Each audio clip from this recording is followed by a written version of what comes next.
Welcome back to Ask Allison. Here's today's question. In today's market, are therapists having to do more and offer more services to get clients? Love the question. Before we delve in, I would like to thank our sponsor, Therapy Notes. I've talked about them for years. You know their features by heart by now, too. But here's what really sets them apart. First, they genuinely care about your experience. It's not just about troubleshooting. They actively implement what their users suggest, like therapy search, secure messaging, clinical outcome tracking, all sorts of things. Everybody at Therapy Notes believes in the product and they really want you to love it too. Plus, they're independently owned, which means no venture capital and no pressure to prioritize their investors over their customers. This independence allows them to keep their prices fair, to focus on innovation, and to prioritize customer experience. With over 100,000 therapists already on board, they've proven that you don't have to compromise success for quality. If you're ready to see for yourself, try Therapy Notes free for 2 months with the code ABUNDANT at therapynotes.com. So you do not have to do more or offer more to get clients. You're really glad I said that. In fact, you shouldn't offer more to get more clients. Having to market multiple services really waters down what you do. It takes away more energy and it can really confuse people. And a confused mind says no. That's one of my very favorite marketing maxims. I suppose I should say that you may have to do more if you weren't doing anything to market before.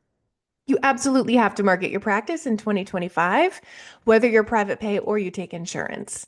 Clients have literally thousands more options for therapists now than they did back in 2019 before telehealth was so popular and before big therapy tech wooed so many therapists onto their payroll.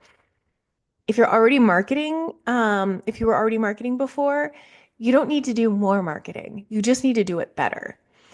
You could really honestly half-ass your marketing in like 2020 to 2023 and still get full. But referrals started slowing down in 2024 and they really slowed down for people this year. You don't need to spend more time per se, but you do need to be more intentional and more consistent. You have to be really clear on your ideal client. You have to take the time to think about things from their perspective before they call you and use their language, not your conceptualized psychobabble. So here's what you need to fill your practice. You need a niche that describes the problem as the client would describe it in an initial phone call or an initial session. And then you need no more than 5 marketing strategies that are focused exclusively on this niche. It's the same thing I've been saying for years. Of those 5 strategies, one needs to be a very clear niched website. You only talk about your niche on your website. You will get non-niche clients, I promise. I've never had more than 75% of my caseload be niche clients, and it usually hovers around 60%. Another of those 5 strategies needs to be weekly networking. You can do it more than weekly if you're extroverted or you need to build quicker. I always did more than that. But one time a week seems to be like the minimal effective dose in 2025. Then you need to have 3 more marketing strategies that you can play with. If you love tech, that could be SEO. If you love public speaking, that could be giving talks. If you have a Psychology Today profile, optimize it for your niche, and you've got online listings handled. There are several very popular marketing strategies to choose from, so you can figure out what works best with your personality, your strengths, your potential clients. This is really important because if you hate doing something like blogging, for instance, you're unlikely to be as consistent as you need to be for it to actually count as marketing. You have to choose strategies you don't hate or actually enjoy to get results in what I've seen in my students over the last 10 years and my experience as a therapist in private practice over the last 20 years. You can white knuckle it if you want to, but there are enough marketing options that you shouldn't have to. So if in all 5 marketing strategies you communicate that you really get your specific ideal client, then you're going to get calls. It may take more time than it would have a few years ago, but you're going to get full if you keep using marketing best practices. Because people are getting like slower results right now, I'm seeing people peter out on their consistency.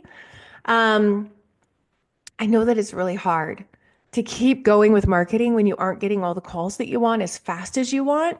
But I really need you to dig deep and use some of that grit that I'm sure you earned the hard way to keep going in your practice.